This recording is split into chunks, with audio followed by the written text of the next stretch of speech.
I don't feel bad for being on time. That's a good thing.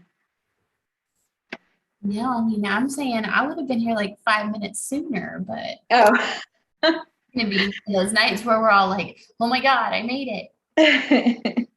Yeah, I usually don't even open it until like 6:55 because, I'm getting on and Yeah.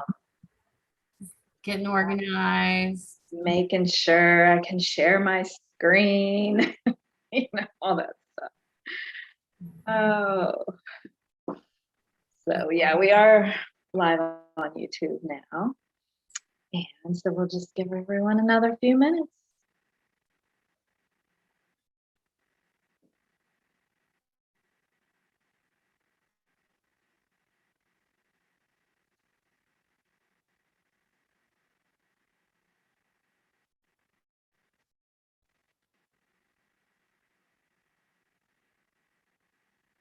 Hi, Anthony.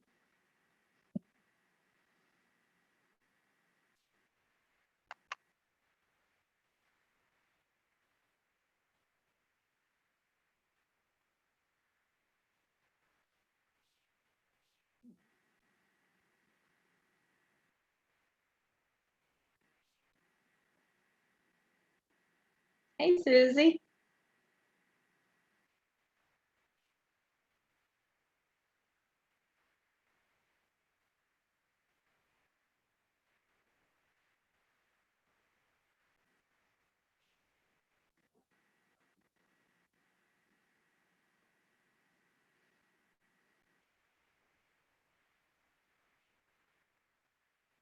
So I'm showing we've got about 2 minutes until 7. So we'll give it another couple minutes and wait for Steve as well. And then we'll get started. In the meantime, if there are any questions, just let me know. If you are joining us on YouTube, feel free to leave questions in the chat on YouTube as well. I'm monitoring that and can get those questions answered as well.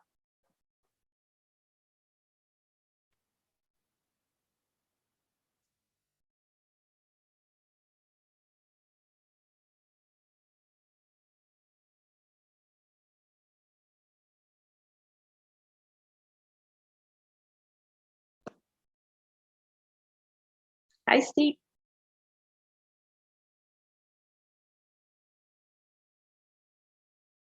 Hey, how are you? Good. How are you? All right. Did you think I forgot? No, I wasn't worried. Did you forget? No, but I was supposed to be somewhere else tonight, and Donna was going to get a substitute, but then that got canceled. Right. No, I figured you'd be here. It's all good. Let's give it maybe another couple minutes. It's 7 right now, but we can give it another couple minutes. I'll stall with some announcements. So basically, this is the last class in Death and Rebirth. Basically or definitely? So sad. This is one of my favorite modules, Steve. But next is karma. So that's, equally as exciting. And we do start that on September 13th. So we will take a 1-week break for Labor Day, and then we'll start back up with karma on the 13th. And that session, or that module, is 6 sessions. So it goes through October 18th. But in the meantime, as many of you have heard me say, my favorite place on the Kadampa Center website is the calendar. So go to that calendar button in the upper right-hand corner, and it will, show you all the amazing things that are happening at the center, whether virtually or in person. So much is happening. Everything from, meditate. This Saturday is the first Saturday of the month meditation. There are weekday meditations. There are Tara practices. I'm opening the calendar now. The list just goes on and on. So definitely check that out, and feel free to, investigate if you have never been to any of those other things that Kadampa Center offers. And let's see here. Like we could probably go ahead and get started now. Oh, Steve disappeared while I was. Well, I'm trying to get out of the shadows. Keep talking. The lighting on Zoom is always tricky, isn't it? Yeah, I'll be back in a minute. Okay. And then for those of you that are interested, there is the new class Exploring Buddhism, and that starts this Thursday, the 2nd. I did check about whether or not we can take Discovering Buddhism and Exploring Buddhism concurrently, and the answer was like, no, not really. We would rather you complete Discovering Buddhism before you jump into Exploring Buddhism, because it is a bit, at a more in-depth level. But if, you've done Discovering Buddhism and this is maybe your 2nd or 3rd or 4th round of Discovering Buddhism, maybe concurrent wouldn't be so bad. But that's just what I'm saying. So anyway, any questions about anything before we get started? No, okay. So as soon as Steve is back, we'll get started. I think she's trying to get her lighting correct. I had to. There you are. All right. All right. So yeah, I guess some people just didn't want this class to die, right? No pun intended. Or actually pun intended. Pun intended. So yeah, usually the last class, if we're at the center, I'd bring like some candy or some drinks or something, non-alcoholic drinks or something. So feel free to go get something. I'm having a juice spritzer kind of thing. And let's just start by, doing a short meditation to set our intention and to just settle in and relax a bit. So get in a good position for meditation, remembering that it's most important to have your spine straight, chin tucked, tongue at the back of your teeth, front teeth, eyes a little bit open, gently closed so some light comes in and keeps you awake. Arms out away from your side so it doesn't collapse your breathing. You can have your hands in the typical mudra for meditation or just, on your knees.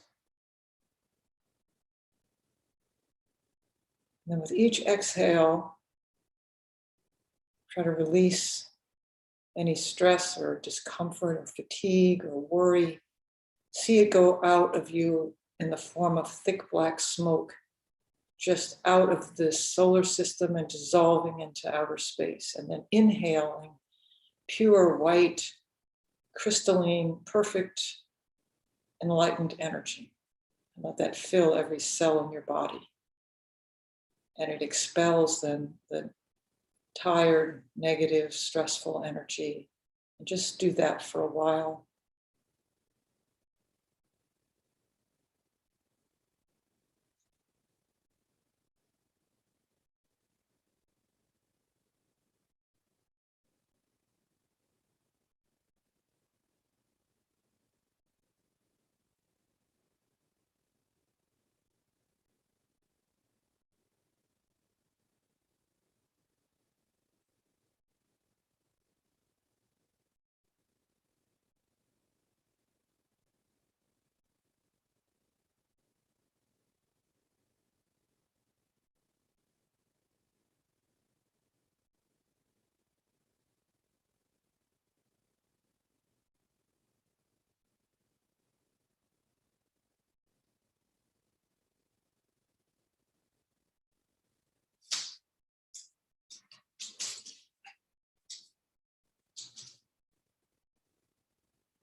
As you let go of anything that you regret from the day or irritated you today, when you inhale, imagine the energy filling you is full of support for you, compassion, forgiveness,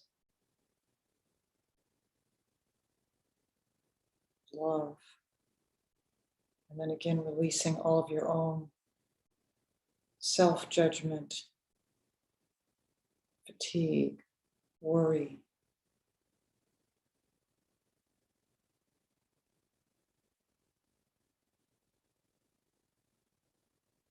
And as you fill with the positive, imagine how this also benefits people around you. The people you know, the people you don't know.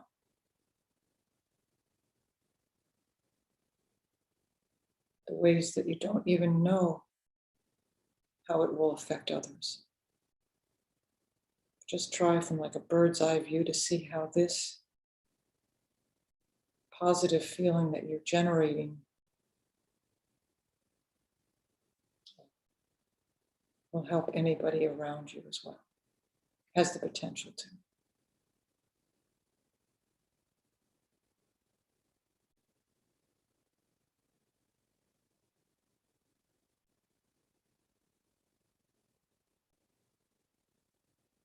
So then as we set our intention, we're including ourself. We're starting with ourself. So that as we achieve the goals, the Dharma goals, for more wisdom, more compassion, more patience, more love, more deep understanding. As we achieve these for ourselves, they will definitely benefit those around us. So we try to increase our intention in that way.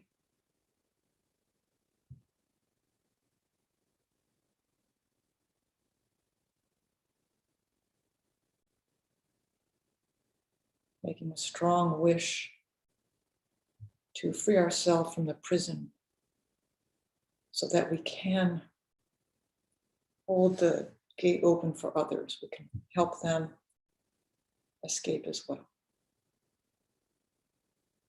So then, Linda, would you read the four immeasurables once, please? Sure.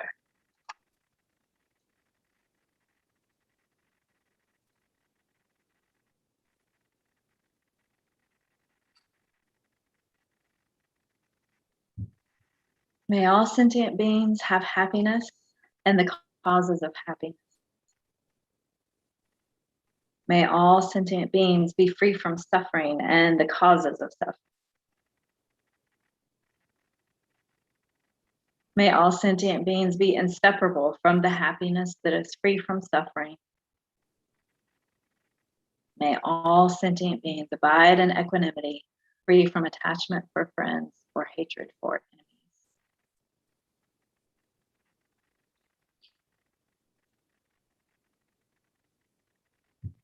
So when it says, may all sentient beings have the happiness that is free from suffering, I don't know if that makes any of you pause and wonder, what is that? Well, that's the state, that's the enlightened state, because we all have happiness now and then, but the happiness that is ever present, free from suffering.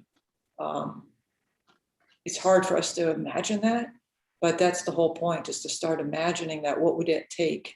So we're going to talk about that in a little bit. But first, I want to know, like, if there's any questions that came up this week. I know some of you might have gone and looked at some of the Robert Thurman videos that I was recommending. Or are there any things that are outstanding that you definitely want to make sure that we talk about tonight?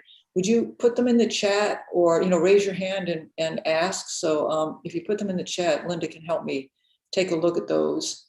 Or if you know something that you'd like to say out loud, please unmute and share it, because I just want to make sure. We're going to kind of summarize some things and we're going to do meditation, but I want to make sure I cover everything. Okay, so I don't see nothing, right, Linda? Oh, yeah, Susie. Thank you. I listened to all the classes, and the death meditation was very powerful for me. And an obstacle that I had, it seems silly, but when I'm thinking about the stages and I'm listening to the narration and I'm thinking about what's being said, when I lose positive, negative, and neutral, I get kind of stuck because I think, how do you think? How can you do this? Because you can't think. Oh, you still can think. It's when they're saying like, well, sometimes it's called, you no longer can feel pain, pleasure, or neutrality. Mm. And so this is a good question. I read your question in the email, so I was definitely going to cover this. Because I used to get stumped too with like, am I going to remember this exact sequence when I'm dying? And, Yeah.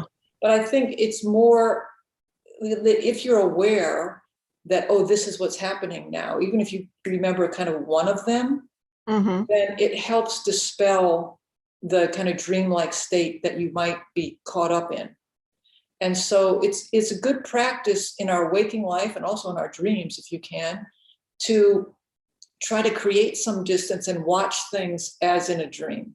We're not to be so detached, but also not to be so enmeshed, so that when something, right now I have a very complicated thing going on at my job, that I can kind of look at it as though, oh, what if this were a dream? Or if this were a dream, I wouldn't necessarily have to get so caught up in it all, right? I could still watch and look at it with a little bit of space.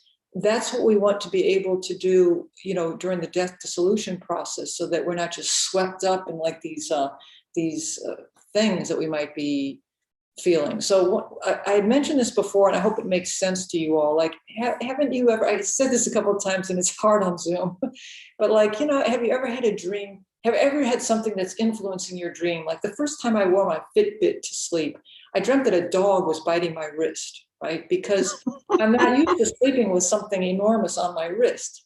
And so the mind tries to make sense of some sensation that you're having. And that's my understanding of the death dissolution state. So when we talk about one of the first early stages, it feels like your arms and legs are falling, but you're not completely, you're not like in this state of mind. So your mind might try to make sense of that by creating like a dreamlike state of that you are falling, or that your arms are under some dirt or something like that. And you create this whole scenario. But if you're able to catch it and, oh, there's these other signs too, I've started the death dissolution process, then you might not be caught up in like thinking that this is real, that your arms and legs, that you're falling. You might be able to create a little distance and watch it and go, I know that Mirage is here and smoke is coming. And so that this isn't permanent, this is a stage. Just like if I had realized this was a dream, I'd say, oh, that's not really a dog biting my wrist. So that's part of why we do the death dissolution states, is to kind of know that when we're in them, we don't get caught up into like a nightmare kind of thing. We can create some distance, and actually it's what you want to be able to do, is to recognize them. Then they don't have to have that kind of out of control feeling. They can be like you're waiting for that moment of that clear light, where you're able to join whatever mind that you understand about emptiness with this emptiness that actually appears. So, from what I understand from Geshe, that moment of clear light will appear to any sentient being at the moment of death, but it's going to be like nothing for like a cat. But for a human who's been practicing and waiting for this and understands this, that's where they can rest their mind. It's called the child light and the mother light joining. So the mother light being emptiness itself. So emptiness is a huge topic. It's not easy to describe. We've talked a little bit about it. And there was some analogy I was gonna, first of all, I think the entry point into studying emptiness is meditations on impermanence. Okay, so that's an easy way just to see that things are not as solid and real as we think they are. That's the very kind of gross level. that's a meditation we did last week, where we looked at a building or a place and we saw all the different iterations of it. And there's no one iteration that we can grab onto and say, that's going to stay like that, right? Everything is like in flux. Everything is fluid, but that's still on a really gross material level. And so in Buddhism, we're also looking at states of consciousness and the subtlest consciousness that makes up the aggregates that are in flux. So our aggregates have been, constantly changing, right? And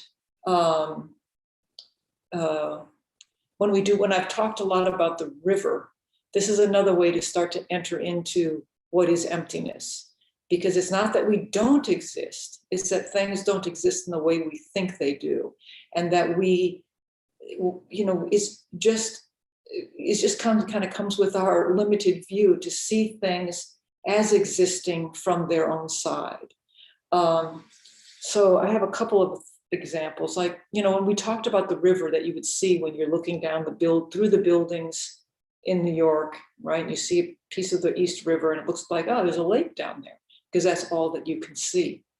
And then you might, if you did some kind of analysis of it, you might see the river's always flowing in one direction and a boat comes in and goes out, and you're like, maybe that isn't a lake. That's what you can do in Buddhism, to kind of see that, is this it? Is this it?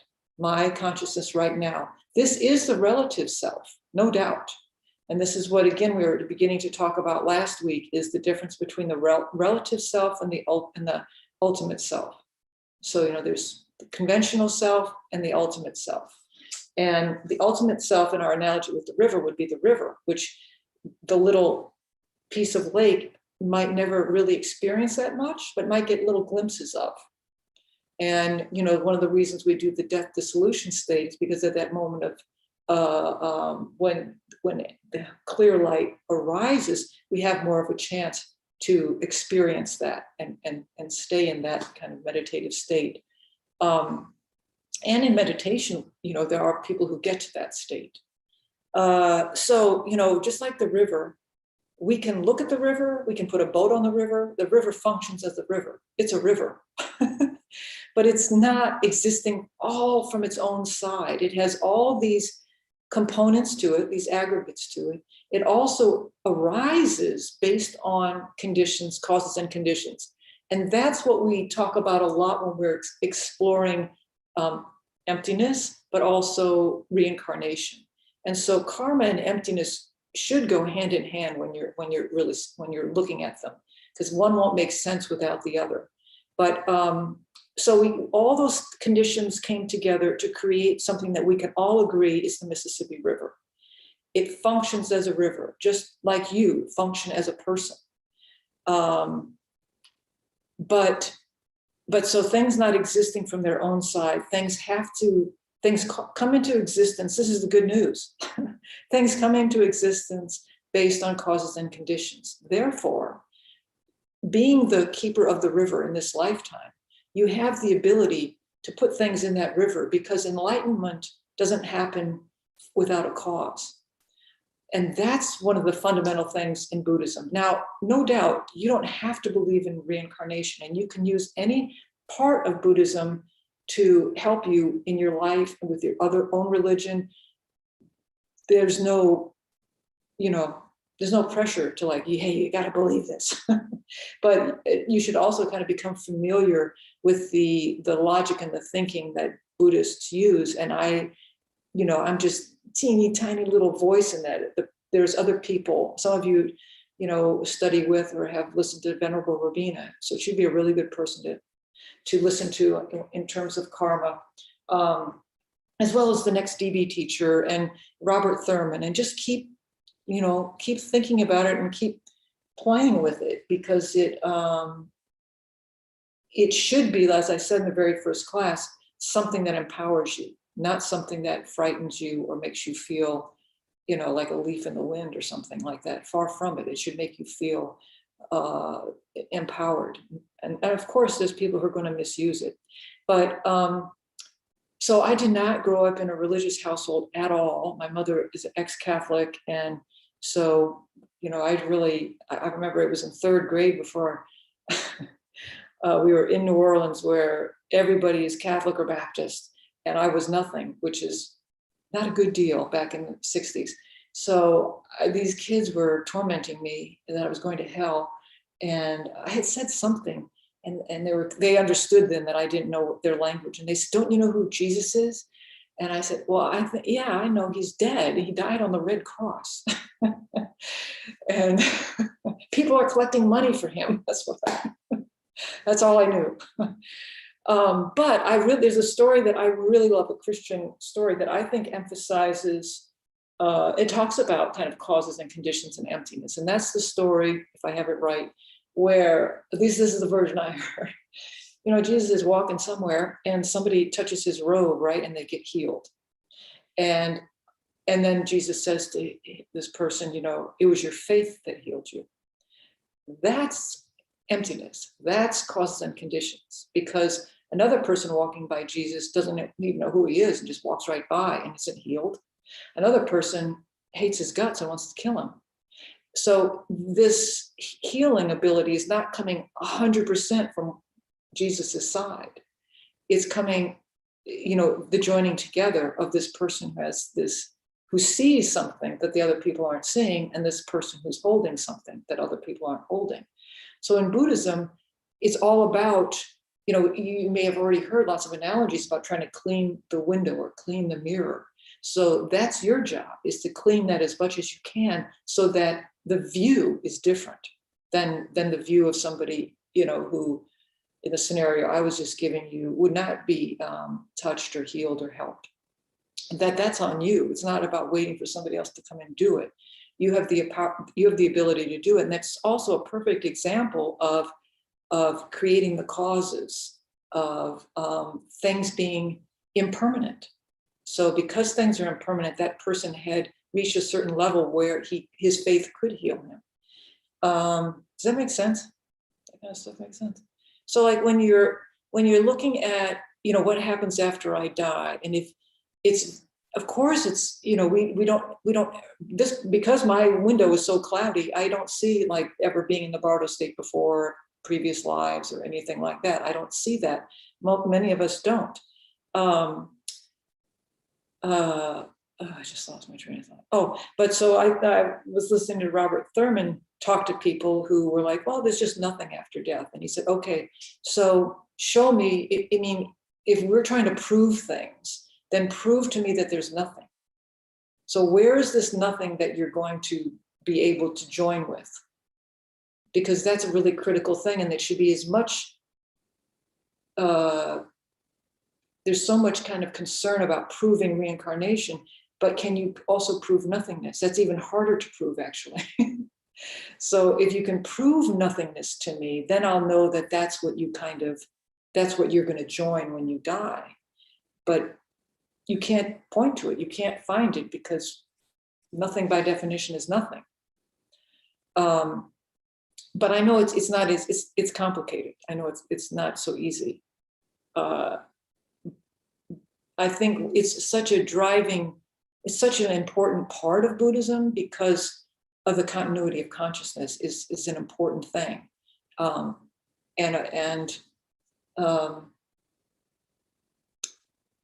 And so last week I said this one thing that I want to go back to, because Buddhists have very logical arguments about reincarnation. And one of the key ones that I thought I talked with Geshe about this week too, is that when you're really studying deeply into mind and mental factors and consciousness and all of this, one of the foundational principles is that, only like produces like. So when you're looking at karma, and when you're looking at what produces what, I think I said last week, a horse doesn't produce a tree, like produces like.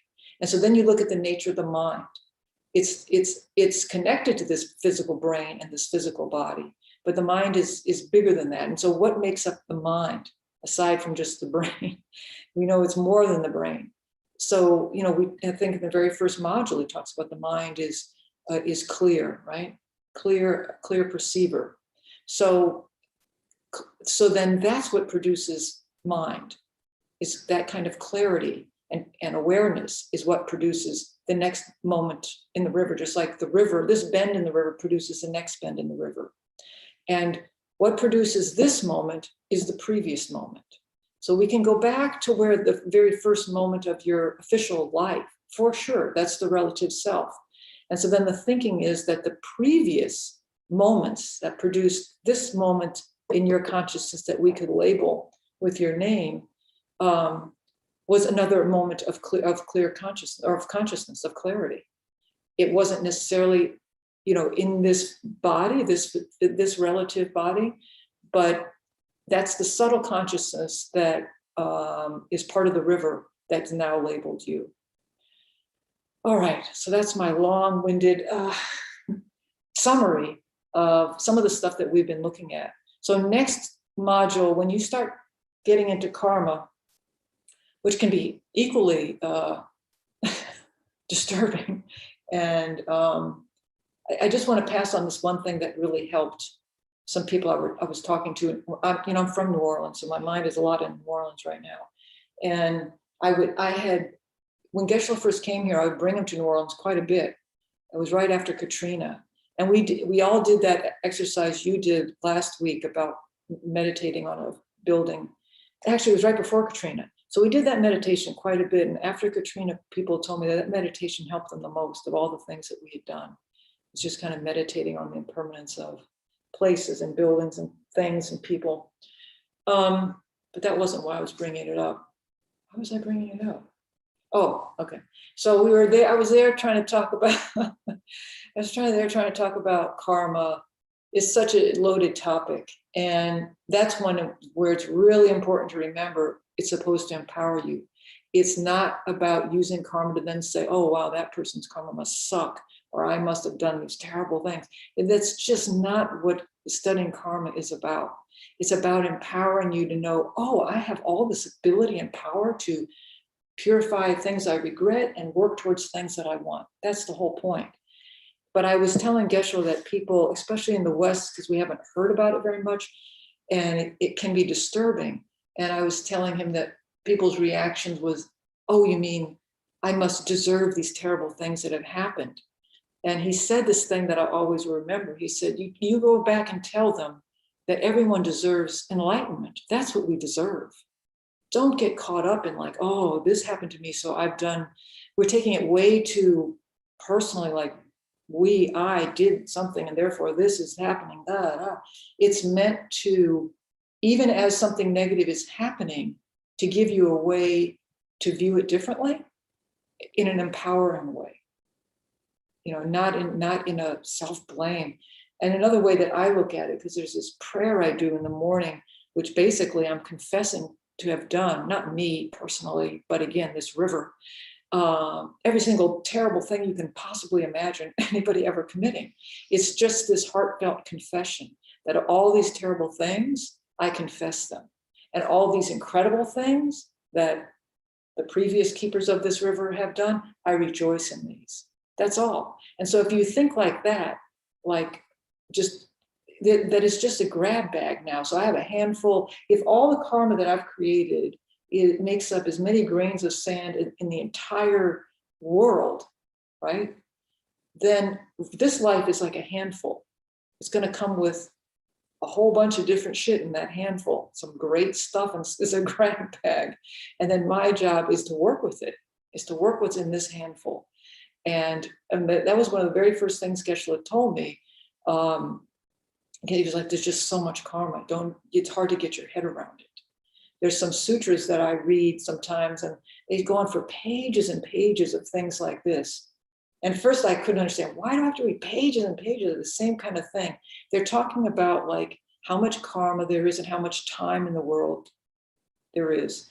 And they were saying things like, if a dove took a silk scarf and flew back and forth across the top of a mountain, and finally the mountain was worn down to nothing through this action, that still is not as much time as an eon, and an eon's worth of karma, and so on and so forth. So after reading all this, and like as it's tall, there's all these lengths that I don't really know how, they're like Yo Johnnies or something, but I think it's like, say, a silo full of sesame seeds. And the amount of time it would take you to take each sesame seed out and then put all those sesame seeds back in, that's still not as much karma or whatever, karma or negative karma or positive karma, or whatever you want to fill in the blank, that has been created by you or can be created by you.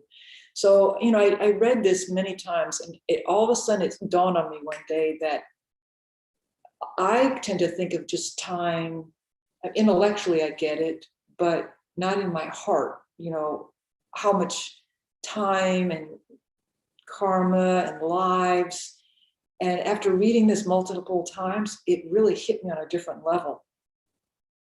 You know, what a little blip we are and how much time we're actually talking about. So it's also, I think, meant to inspire us that you have so much abilities in this little blip of time, you know, that it's so incredibly easy to create amazing karma, you know, just by something you're thinking, just by something you're wishing, that it's so easy to create, to put a whole bunch of seeds out there.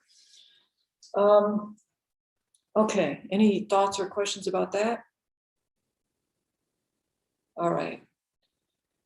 It's really, really hard to just yabber away into Zoom, I'll tell you. So we're going to do this meditation, and then I'm going to put you all into rooms so you can talk to each other. Yeah,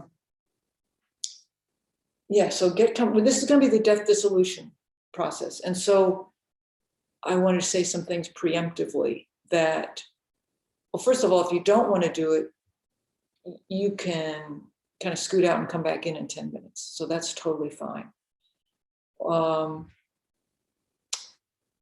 That remember that this is a temporary process of moving through to something hopefully much better, more powerful, right? So it's temporary, like when you fall asleep. When you fall asleep, a lot of these stages happen when you fall asleep. You know, you can't move, and you're not going to be remembering things. It's like that. So it brings up feelings of loss, but you're going to be doing this in the best possible frame of mind, this meditation, that you are, you know, so let's do it the best way possible. Let's plant that seed that you are supported, that you're cared for, that you have already glimpsed something wonderful coming around the corner. So this isn't frightening. This is something that you are, you know, you're ready for, you're looking forward to, because you can't wait to experience that kind of clear light that, you know, when people talk about near-death experiences, maybe it's a bit like that, like just this pure, amazing, loving feeling. And if you can catch that moment and rest in that moment, that is going to create your next moment of consciousness. You're going to come into the next life or next place where you go with that, carrying that moment, rather than a fearful, I don't want to go moment. Okay. And that your connections with each other here and the people in your life is also a river. So your connections with the people that you love did not just start out of nothing, because show me where nothing is and then we can agree. But there are causes that created those connections, and you have the ability to put wonderful things into that river, so you'll continue with those. All right, so let's get in a comfortable position. And again, imagine your best case scenario. You're in a comfortable bed. There's been people who have been helping you, reminding you to keep your mind calm, that everything is as it should be. Then, in fact, there is no separation.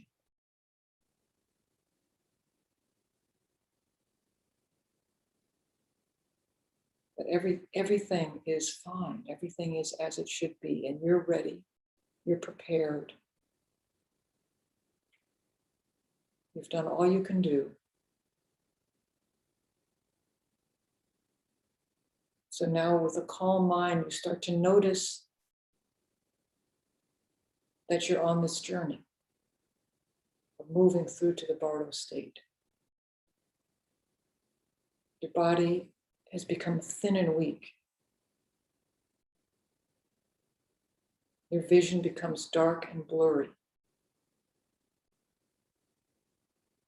Your arms and limbs feel like they're falling.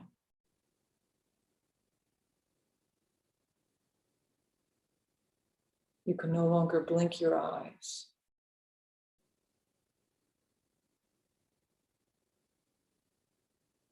Your natural glow has faded.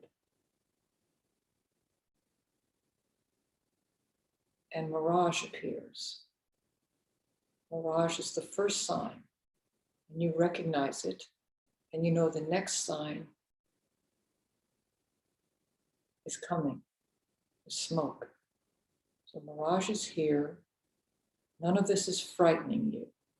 You're able to just look at it as though you're watching a movie, as though you're standing and watching a dream without getting caught up in it. So mirage is here and smoke is coming.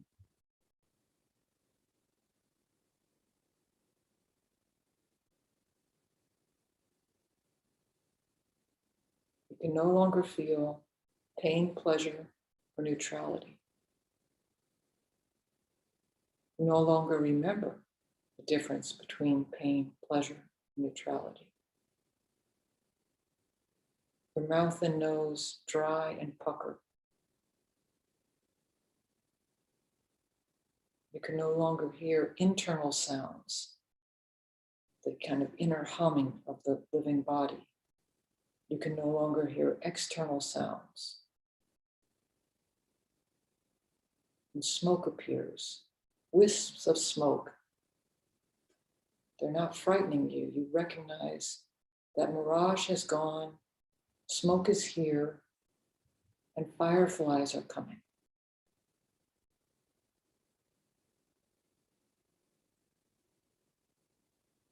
You can no longer remember the names of the people in your life.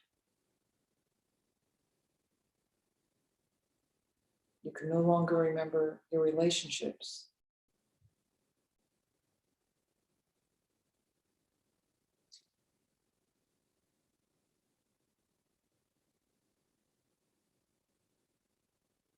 Your breathing becomes jagged and irregular with short inhales and long extended exhales.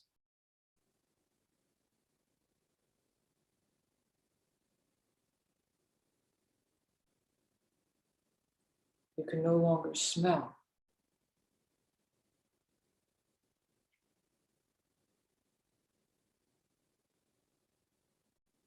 And fireflies, you recognize fireflies as one of the internal signs. The smoke has gone, fireflies are here, and light is coming. You feel calm and ready.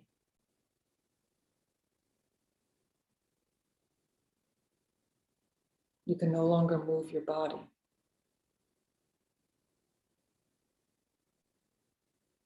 You can no longer remember the mundane details of who, why, when, how. You can no longer inhale. You can no longer feel your body.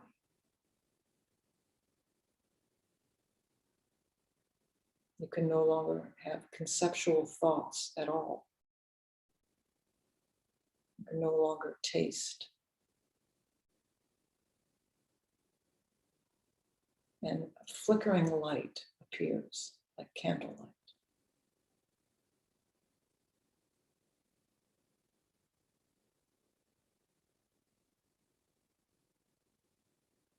And then the clear sky, like the autumn sky, but white, appears.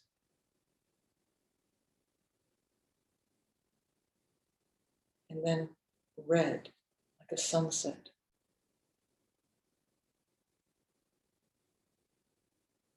And then you lose consciousness for a second as though you fainted. And then perfect, clear sky arises.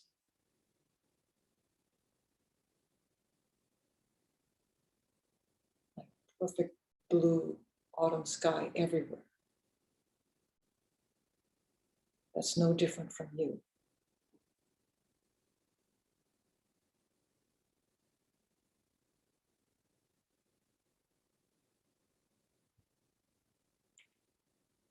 And this is the joining of clear light and your consciousness.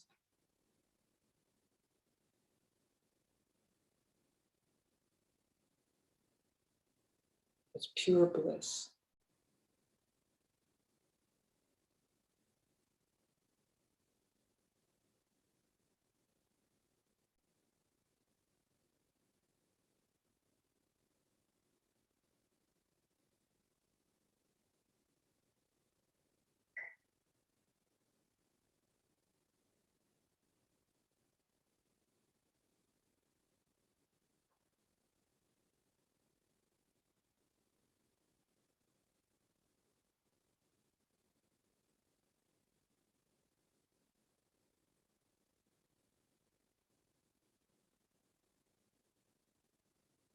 As you're ready, open your eyes.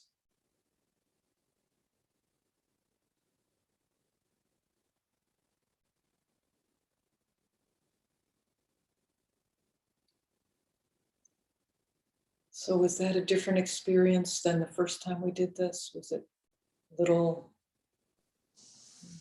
more positive? Or did you all notice anything different for yourselves during this one? For me, it was very peaceful this time. Oh, good.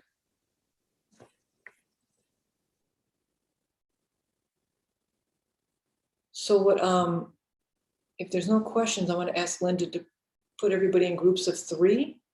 And what I'd like you to do is just share and hear what some of your other experiences were, questions that people may have about it, but what were some of your experiences? If you've done this a couple of times, do you notice anything changing, anything different? Okay. And then we'll come back in like 10 minutes.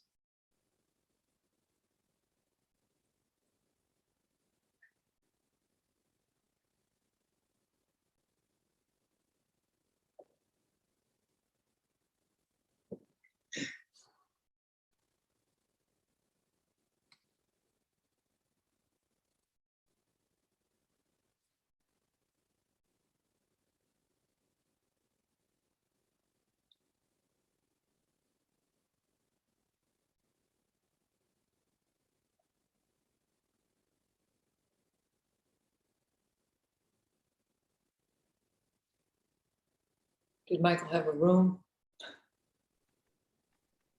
What's that, Steve? Did you assign him to a room? Yes, he hasn't joined yet. Okay. Well, he might have taken a break. And it looks like I can't do simple math. I clicked the not, so I don't know how to.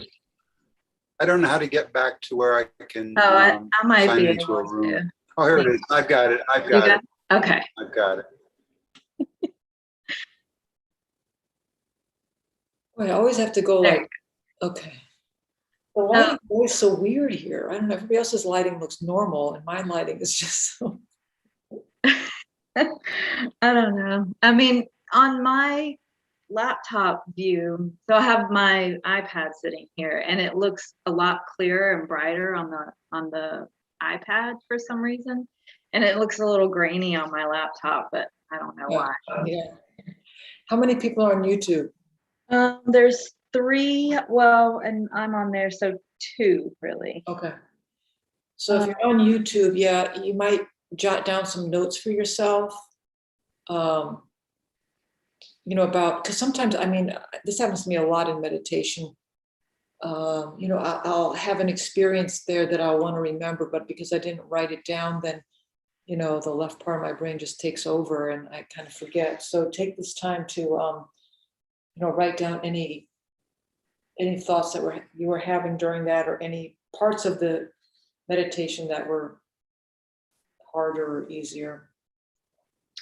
I'm gonna run to the restroom, Linda. So Okay. when does the next class start? It's like after the one after Labor Day? Yeah, so the 13th, and it's karma, and Dawn will be teaching. Okay, good. And when does Venerable Tendron's class start? Or did it This already start? Thursday, like, yeah, the 2nd. Okay. Okay. All right, I'll be right back. Okay. Guess maybe I should turn off my.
Oops.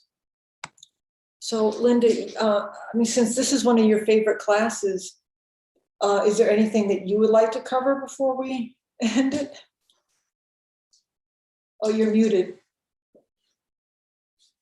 Sorry. No, not really. I just find this subject very fascinating, and Yeah. and especially so now, my mom and I, about, I don't know, less than a year ago, 10 months ago or so, joined households. And so I now live with my 80-year-old mom, and you know, it's just very interesting, and you know, because of her age and health, it's just on my mind, you know, all the time. Yeah. Especially now, even though probably I understand intellectually it should be on my mind anyway, but it's more so now. Right. Yeah, and I just really find it, you know, so interesting, like, Yeah. about the the death, dissolution, and you Right. know what happens next. And I love the way you explain how, you know, you're kind of the keeper of this consciousness now. Yeah. And yeah, because you know, I think a lot of people, myself included, when I first got into Buddhism, thought, oh, you know, this Linda is going to continue, and that's not really, yeah. Right. So yeah, and then followed by karma. It's like, it's great. Right. Right. I mean, I don't know if it would be better to have it first or what, but you always, I mean, you're always tying things in together because they all overlap. So you can't really separate them out. Right. When you were gone, I put in the chat that emptiness is module 12. And so even though that's, you know, the second to the last module, emptiness is intertwined in all of the modules, Right. as is karma. So. Uh-huh. Yeah, you can't, I mean, I remember when Venerable Rubina came to New Orleans and she was like, okay, so what's the topic for tonight? And I can't remember what it was. And she goes, oh yeah, it's always the same thing, just different title. Because it's always, you know, you might have a little bit of a different slant on it this way or this way, but they're all together, you know. And I did want to also let you know, a YouTube viewer, Rosemary, who has joined us on Zoom before as well, said in response to your question on how you felt after the meditation, she said, thank you, I feel peaceful doing it this time. Okay, good. Yeah. Yeah, I think it's good. I mean, I feel like I learn a lot each time too. And like, I think we said last time, so I said something about let's start, it's the death you want to have, but now I want to add more things in there. Mhm. I'm just kind of remembering you are peaceful. You are feeling that this is moving in the right direction. That you're not frightened by this process. You're, sometimes, especially when I get to the very end of the meditation, I can get this wonderful feeling of just that sky, like nature of my mind, and all this other stuff has settled down. And so if I kind of know in the beginning, hey, that's where I'm headed, okay. Uh-huh. And I also like, when you get past the pain, then you're in the next step with your mouth and nose dry and pucker. Like, who cares? Right. Oh, well, one of the things I got caught up on this time, don't ask me why, was the fireflies. And here in the United States, fireflies aren't found west of the Mississippi. Oh. And I was like, are fireflies in India? Are they in Tibet? Are they? So I almost hate to even say that out loud, because I don't want to put that thought in the head of others. Yeah, I mean, that may be a translation, because I've heard, there's lots of different ways to describe some of these things. So like that smoke, again, it's going to be your dream. So, somebody else may see it, like I've heard described as like distant campfires or glittering, so it's because it's your mind, you may see that glittering and think, oh, it's like gold out there. Or it's like little lights twinkling in the distance. Yeah. And that's kind of what I always visualize, but tonight it was like fireflies. Yeah. Are there fireflies in Tibet? Another part of your mind was like, wait a minute, I don't want to do this meditation. Let me pop something into Yeah, no, that part of our mind is really strong, it's like, wait a minute. Yeah, we have so many different parts to ourselves anyway. But well, and honestly, as the program assistant, I don't go really deep into meditation, but I might kind of listen, but I'm also watching, I'm looking at YouTube, I'm making sure that someone hasn't joined and are waiting to be admitted. So it's not meditation at its best, for sure. Right. No, but I'm really glad you said that, because I want to point out to people that those things that we're saying are just like a platform, because it could show up any way depending on your mind. But if you recognize that, like a flickering candle might not look like a flickering candle to somebody else, but those are the template of what the stages are. So Mirage, it might look just wavy and foggy for somebody else, but it's still so that's a good thing to know, because it's going to be yours. It's going to be your mind is going to say, well, hey, there are fireflies in Tibet.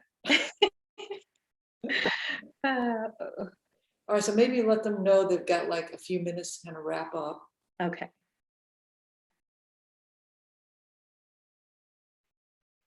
I'll say 3 more minutes. Because I know that thing, your arms and legs feel like they're falling. Geshe-la's described that as, it's like in dreams sometimes where you feel you're falling.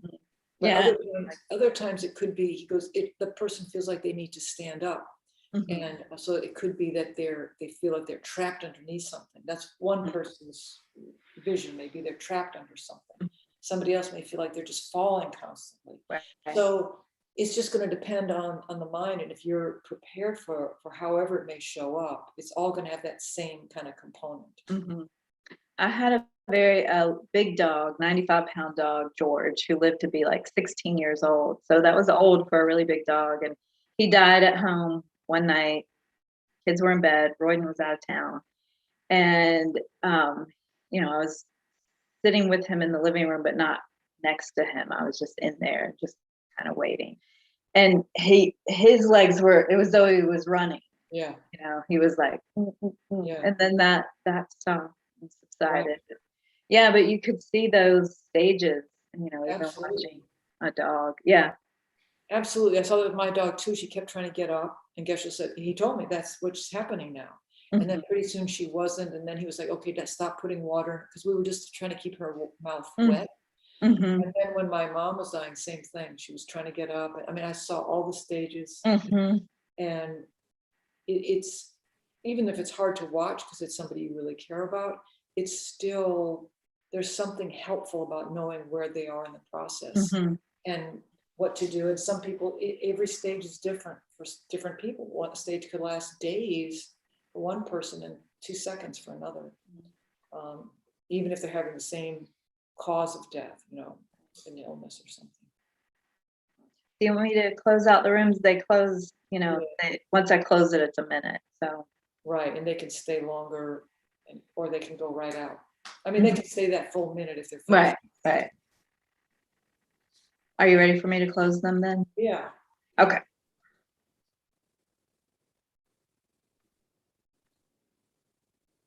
See, what's nice at the center is like I can hear what they're saying. I can overhear.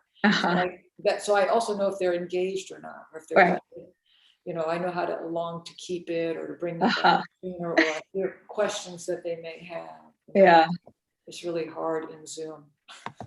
Well, I find that in breakout rooms and Zoom or in person, in small groups, the chatter seems to continue. Yeah. It's more difficult to rein people back in, I think, than the opposite. Right. Yeah.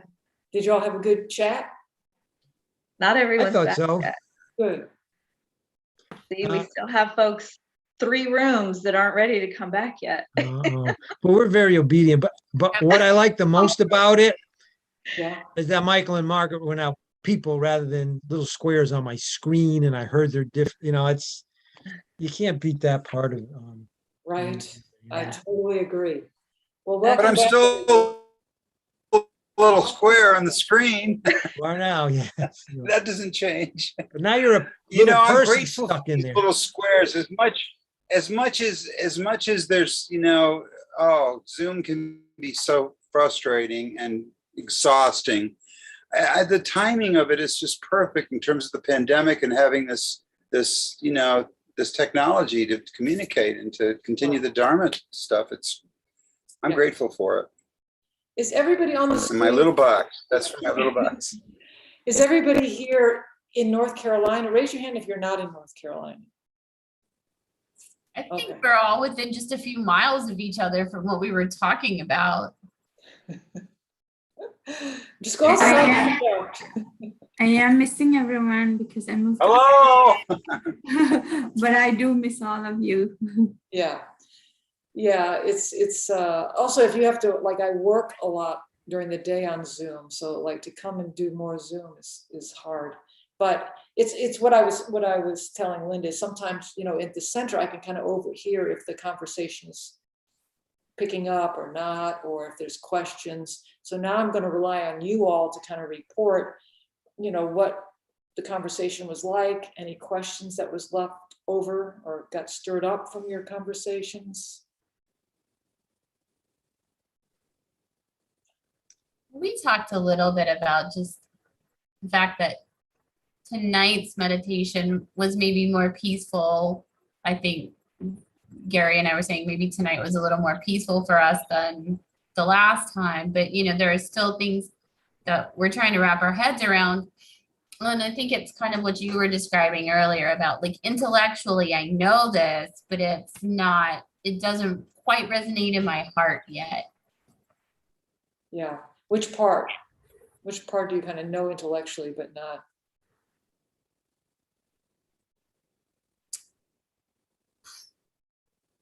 I think it's more about just sort of, you know, reaching an acceptance that these things are real, that these phases are real, and this is how, you know, getting that comfort level of trusting in and how this is how it's going to be. This is how it could go down, so to speak.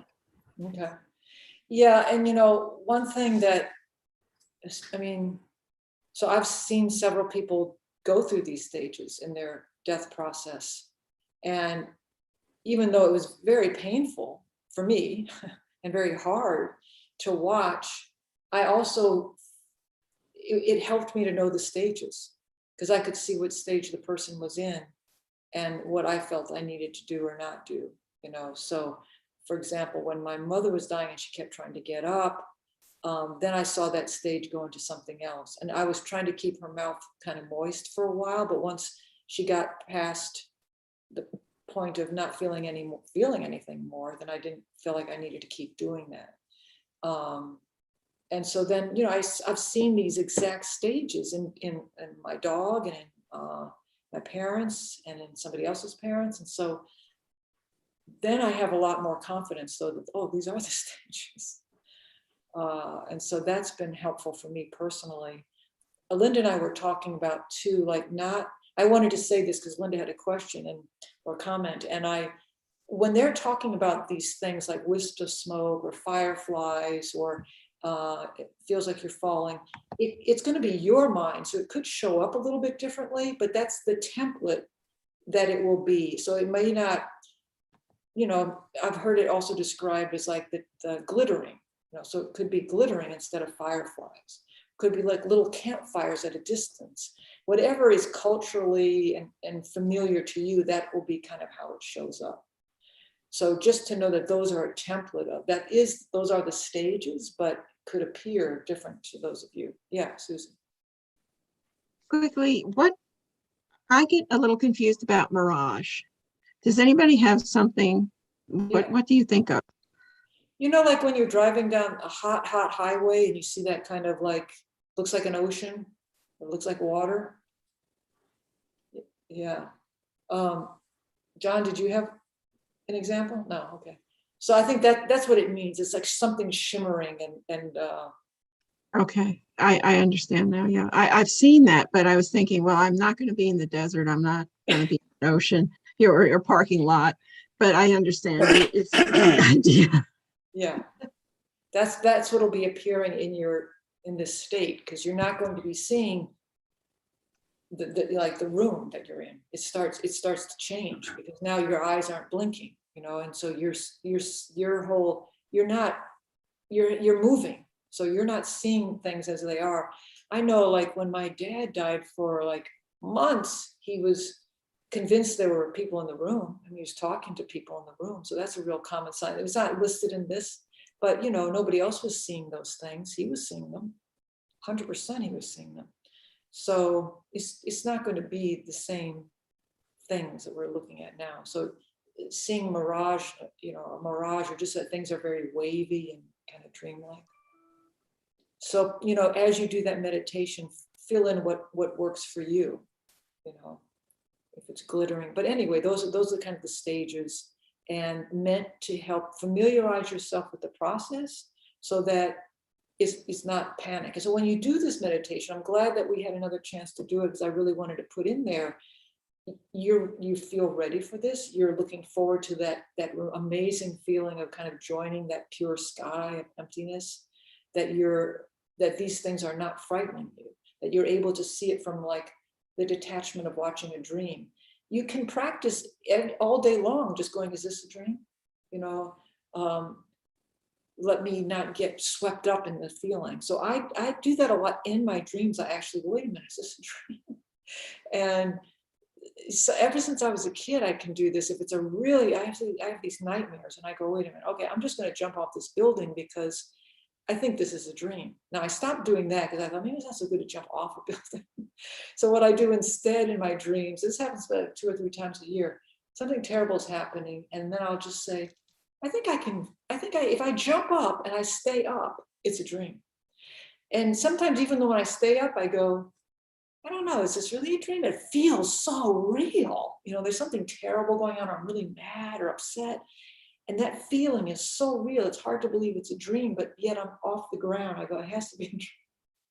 So I would just say, like, when I have those dreams, it's because I've been testing reality all day long. I've been trying to jump, actually. You know, I'm walking down the hallway at work and I jump a little bit.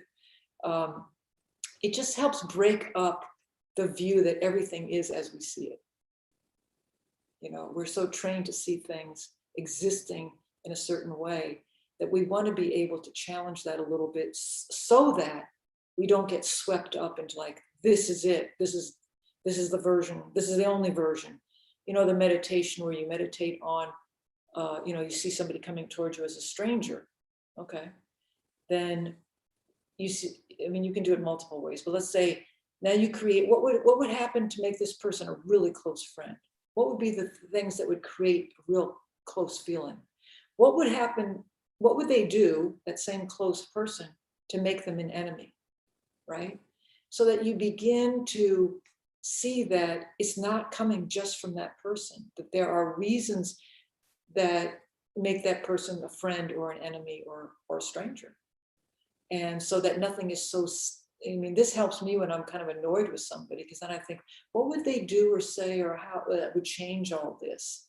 And then I can see what I can also do or say, that it's not something I have to just latch onto and go for this ride because they're the best or they're the worst.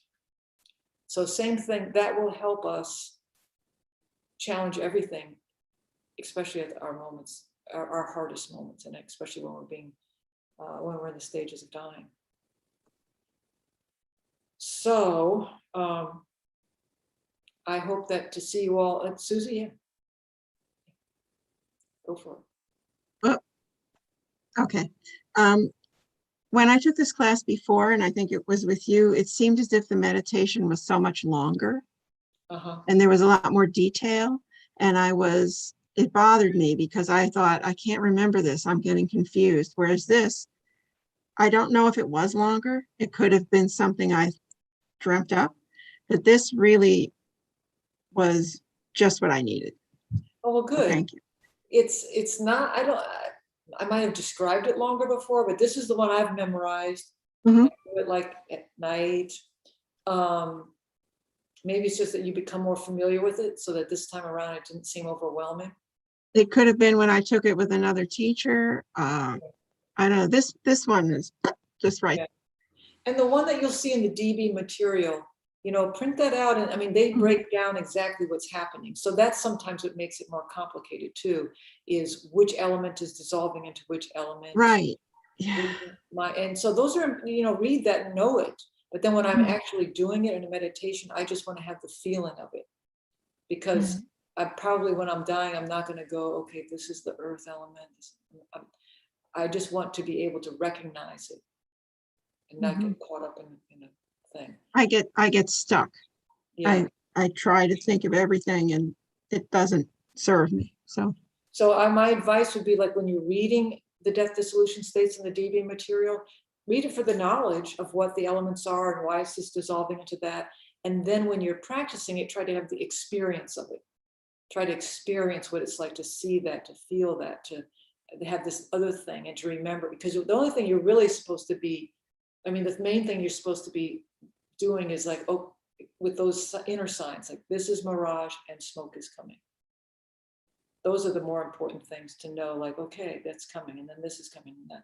But, and if it's overwhelming, don't do it. You know, there's other things to meditate on. If it's helpful, then do it. And definitely have those places in there where you're planting that seed, like, I feel surrounded by love. You know, I am supported here. You know, I'm not frightened. I feel comfortable with where this is going. And anything that you know in particular is an obstacle for you feeling comfortable and loved, now you have the chance to apply antidotes to that, so that at that time you will feel more secure in your practice and more comfortable with the process. So unless there's any other questions, I look forward to seeing you all at some point soon at the center. Until then, at least we have the technology to meet up like this, and at least I'm not using a cat filter, which that was like the best thing ever during the pandemic, because I work in the courts. So to watch this lawyer, and I know he was like, you know, if he didn't show up, he'd be in trouble. So he was like, I'm ready to proceed, Your Honor, as a cat. If you haven't seen this, just Google lawyer and cat filter, Zoom cat. I am not a cat, he says. I'm not a cat. Anyway, thank you all for your patience and your attention and your interest. And I looked forward to this, and that's unusual on a Monday night to look forward to Zoom.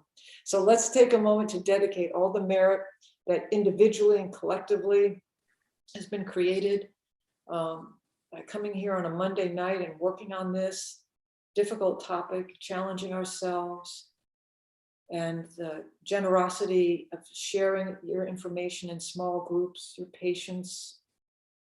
Every minute of doing something like this, as Geshe used to tell me, just think how many other people in North Carolina at this moment are working on something like this. And you can rejoice in the fact that you did, and you are.